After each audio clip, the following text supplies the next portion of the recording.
Thank you very much for the introduction. And it's quite an honor to be able to come here and present the work, joined together with Xiaomin, Huang, and Qisen. It really is fascinating to present after the previous paper. Out of the 4 co-authors, I know all 3 of them. I respect them a lot. And their paper really preset the stage for this paper. Let me see we can think about this thing. We know that there is something called a stock market bezel, meaning many people who can benefit as we have just been introduced to the topic. Many people could benefit from investing in stock market related products, and instead of leaving their cash to invest or underneath the bed or in pillows and so on, they could invest in the stock market and perhaps make some money. But the previous paper is very helpful. It says that, great, you may have lowered the transaction costs, may have really done a lot of things, but perhaps you don't let them go like crazy. Otherwise, you have observed what we just observed. They just went crazy, and the big investors are making money. But maybe there's a solution.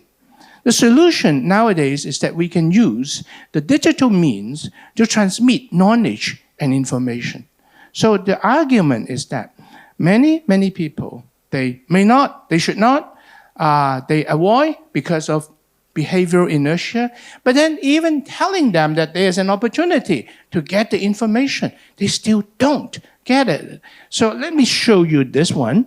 This is the stock market participation. In spite of what we have just seen, my data is 2023. In spite of what we have just seen, India has only 6% of the people involved in the stock market activities, and China has only 7%. Even Japan is 17%, very minute. So this is called as a stock market bezel. You would say that, well, maybe all this economies with high digital penetration, then the workers, the people, the savers could have access to the free information and knowledge, and then do a better job. So we say, would it be possible that the digital means can reduce entry barrier, like we just seen in the past case, overcome the behavioral inertia, meaning people still stay away from it,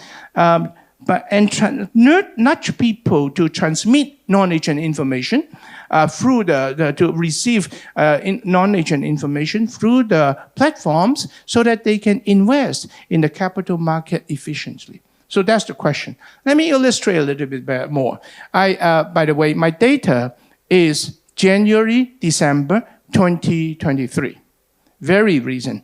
And this is an era where all the platforms in China are under very heavy government scrutiny. Don't mess up, okay? Even very famous Mr. Ma, I don't have to elaborate. But here's the picture of the platform. China has 1.38 billion people. My platform has 1 billion. Out of this 1 billion users, you can see that the overall distribution, less than 95% really have any meaningful involvement in the stock market. And then among them, you look at, like on the right panel, by age. I look at those no investment and those with investment. The top part are those gray, like me. I'm the old man. The gray people, 26.4% account for have no investment, and 19 have investment. You can see that the no investment is particularly prevalent among the older. And the same thing, in this one, no investment versus investment, I partition them into blue for less educated and orange for more educated. Again, the pictures, the less educated stay away. Then third, I look at those that are not as affluent, and you find out that they stay away too. So out of this, 95% don't. And out of those don't, they are more likely to be older, less educated, and less affluent. But this is exactly the groups of people that you want to help. So so we ask the question, here's the picture of what we do. We ask the question, can the digital platform help? First, they can provide inexpensive access to instruments, very low transactions cost. The investment threshold is much lower. Second, they can provide scalable, cost-effective, convenient access to financial knowledge. They can do that, and I'll show you how they do it.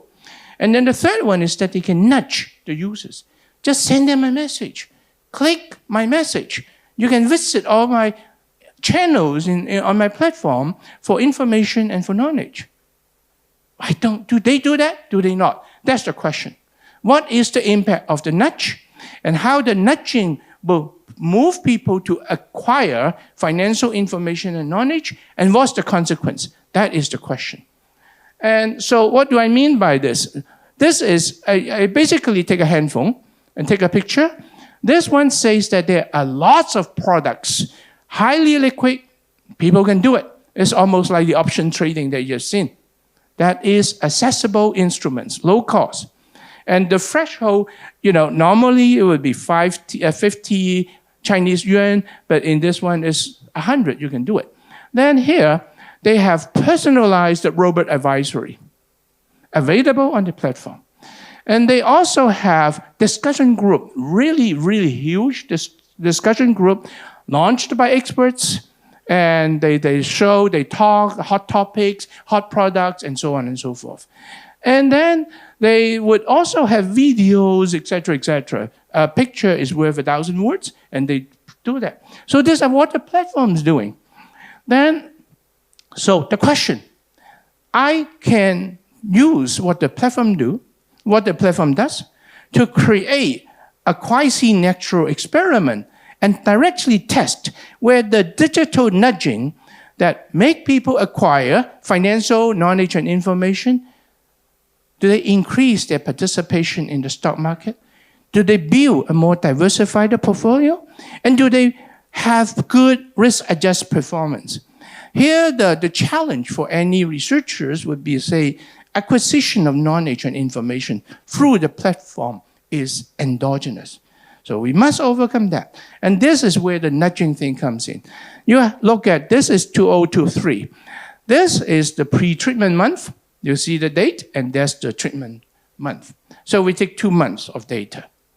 Then, now we go to the platform, and we look at, 1 billion of them, but we only look for those. 560,000 turnout have been active users, at least 18 years old, absolutely no investment on the platform, not even time deposits. So they are clean, and they have never received the promotional message in the past 2 years. So there's a real clean subject. Out of this one, the platform claimed to have randomly distributed the nudging message. And the nudging message is really, very gentle. Just something fresh out on your screen. You click or not click is up to you. Then out of this one, we randomly select from the rest another group that match in size. Then we first compare the distribution between this treated group and this control group. We compare the distribution. They turn out to be identical. Because we randomly select from the non-treated. So this validates that the treated and the not treated are randomly drawn from the sample. Then we use a method called the question exact matching to make sure that we further mitigate endogeneity issues. In other words, we look for identical twins, and they are there, then we compare them. So I have the treatment and the control group done in this way. Now, what do we mean by exposure? Because of the need to overcome endogeneity. So I receive a message. Do I respond or do I not respond? And I track down the response time. Some would be just a split second. The longest would be an hour. Okay, so we use that and we come up with a measure for exposure, just standardized exposure. We use this exposure as the instrument. So essentially the method is that I have the treated versus control. I have the instrument, which is the nudging message. You have received the nudging message and I regress the response time. Could be 0, could be an hour, onto this instrument. So I have the instrumentalized exposure, overcoming endogeneity, and I run the regressions. From here on, I'm going to show you two things. I'm going to show you the statistical result, and I'm going to show you the economic effect. The statistical result is like this. 15%, 1.5, beware, I'm talking about really small. 1.5% of those who receive the message respond in the first month. And however, if I look at persistent nudging, meaning people who receive the message, 1 month, 2 months, etc., 6 months, the persistent nudging will turn out to be 24%. Now, there's a much more respectable response rate. Okay? So persisting nudging will generate respectable response. And out of those response, roughly about 30% of those who respond really actually invest. So the calculation is 1.5 times 30% is about 0.045. No big deal. But when you do it persistently, it's a pretty big deal. Then so here are all the statistical and economic effects, the same. Number one, the investment engagement has increased. Remember, these people in the past never invest, and they do. Oh, I must be too excited. No, how do I get it back? 15 minutes. Give it 2 seconds and it'll happen. Okay. All right, thank you. Calm down. All right. So we measure the engagement by stock market participation or increase in mutual fund balance, etc. The second thing is we look at their portfolio diversification. We can track that. The data increase. The third one is other investment behavior. They do improved it, like automated investment adoptions and so on.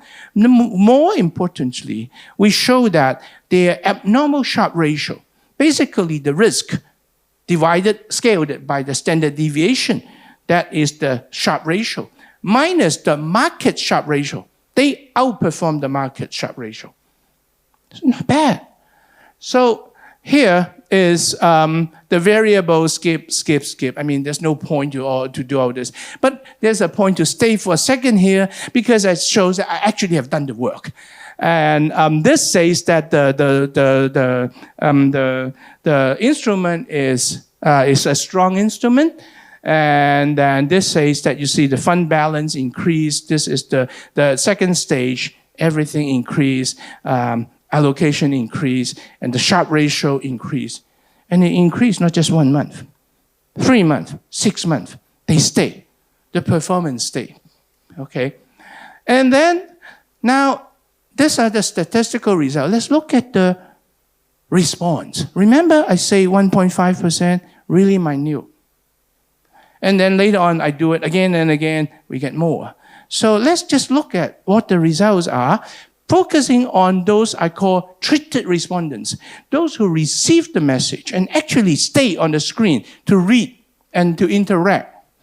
And then we compare the impact of those that stay and respond, I call the treated respondents, against the control, which have utterly not received any message. So this comparison is clean because some other those who responded and do not click, there's endogeneity and so on. So we're looking at the comparison between these treated respondents, open the message and read further, versus those that have nothing. And you can see that there is a very stark contrast in terms of stock market participation and also the fund balance. 691 yuan in China is not a small amount of their savings, okay, for most of these people. Then I look at the, save time, I've skipped the allocation score, just to say that they're more diversified. And this is the 1-3-6 month Sharpe ratio comparison. You can look at this number. And this number says very clearly that the treated respondents, compared to those that have not received any of the nudging, they have performed, they have invested more, performed well, and through very well-diversified portfolio. Then I talk about takes time. So this is the response rate, cumulative response rate, 1 month, 2 months, up to 6 months. And you can see that they all accumulate. And so at the end of the day, persisting nudging can generate useful results. That people will go to the channels, access the financial knowledge and information, and then they invest actually in a respectable way.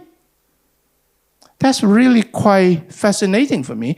Then I look at the first time response, I look at in the first month, in the second month, etc., and I compare their response rate. It's always about just 1% to 3% but the respondents is always about 30%. And you look at the 1-3-6 month, the results are there. So not just in the treatment months that we use, but when I extend, I obtain the same credible result.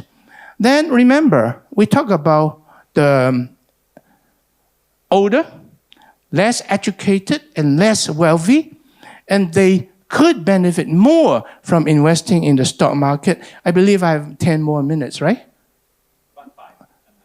I think I didn't quite start on time. So give me back credit, okay, just in case. So we divide the group into 18 to 24, about 50, without college education, and whether the investable assets is above or below 50 yuan. If you want to convert it into euro, roughly divide this by 8 or 9, okay? So to save time, these are pictures that capture the instrumental variable regression result, and I plot the coefficients. And inevitably, they show that for this older, less educated and less wealthy, you see that the coefficients are significantly above 0, which means that they invest more. This is the heterogeneous incremental impact on engagement across the older, the less educated, and the less affluent. They all invest more. Second, we look at the diversification. Again, the coefficients are positive and significant. What you need to look at is always the first bar, okay? And they're all positive and significant, and actually better than the other. Then you look at the performance. Look at the performance. This is the abnormal Sharpe. You can see that the older and the less educated and the less affluent, they all have positive and significant regression coefficients. Then let me again look at the economic effect and so on. This says that their response rate is low at the very beginning, but if I look at, for those who the treated respondents among the older, the less educated, and the less affluent, compared with other, you find out that the bar says that they really have performed extremely well, all above 0 and statistically significant against the benchmark, which is 0. They have invested more. They put more of the savings into the mutual fund that involve stock market products, including options and so on. And then they have more diversified portfolio afterwards, and then they perform better. These are the older, less educated, and the less wealthy. When they receive the nudging, if you persist, you find very considerable economic effect that is worthy of attention. Then it's about do they respond over time like other? They do. You look at all three graphs. They are just like the previous one that I have overall. This says that they behave like their counterpart, who are younger, better educated, and more affluent. They all behave the same. So this, to me, and it is very useful to also look at their continuous performance. So I look at the first-time respondents, and again, I show that their 1 month, 3 month, 6 month the abnormal sharp are still positive. And it's a pretty handsome number. So at the end, digital platform house capital market products. They lower the entry barriers and transactions costs. That may or may not be good. The previous papers say that you have to be careful. And there are papers in using Chinese data to say that the retail traders are losing their shirts. Okay, the same result like Pabala's and Vickers paper. But this one is different.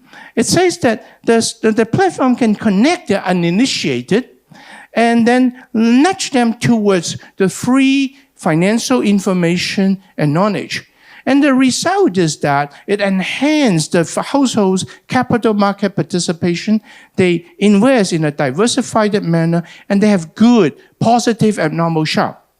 And the effect is pronounced, amazingly, even among the older, the less educated, and the less affluent. That would mean that this is a good thing. The policy implication is that transmitting financial knowledge to capital market via digital platform is low-cost, scalable, high-impact alternative. However, we have to be careful. 2023 is a very interesting year in China because there were a lot of scrutiny, on the behavior of the platforms and the stock market in China. That there were, the government is very, very skeptical and worried about the bad things that happen, and there will be that will be disturbed the social peace and so on and so forth. So the China is, needless to say, is very careful about allowing all this digital platforms transmitting information and so on. So I think I have 5 minutes, so let me answer the questions. Is the content of the subsequent nudging the same as before? If not, no, they are the same, always the same. How do you know that the treated group is not using other source of information? I do not know. There's no way that I can say after they have got treated, they have nudged it, they will not acquire more information. But the result is the same. Meaning that if they acquire information, they do not go crazy. On average, they have performed in a persistent manner. And actually, the one thing I did not reveal is the duration of the holding. Some of them are very long, okay? Then the third question is the response rate is purely due to sustained nudging? No, it is, we do it we can do it for only the first time nudging, and we can do it for the 6 months persistence. For some individuals, we look at get it. Within a 6 month framework, for those who get it, eventually in some months they will respond. That's the way we do the long nudging.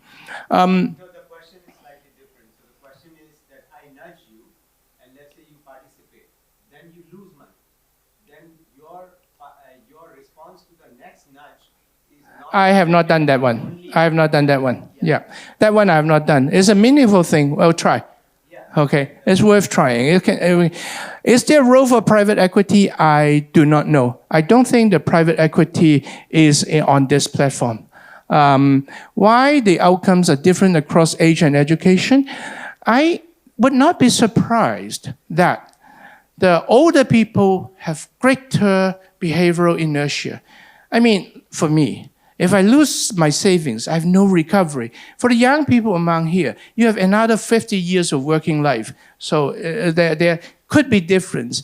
And also, like the education, the better educated are more able to understand the information. And what is interesting here is that we find out that even for the less educated, they see positive improvement in the investment. That's the power of it. Then the last question, are nudging participants making passive investment? Some do, some don't. You can opt to choose to have automated investment. So your money comes into your bank account, then how much you allow the platform to use your money to put into investments. There's such a treatment, and you can choose to accept or not to accept. You can choose to put in how many, 10 yuan or 100 yuan or 1,000, okay? Education may stand for intelligence, but not for China for certain age group. That one I will have to talk to Jia Xuan later, because I think that our host is looking at the watch. But I'll talk about that later. Okay? Thank you. Thank you. That was very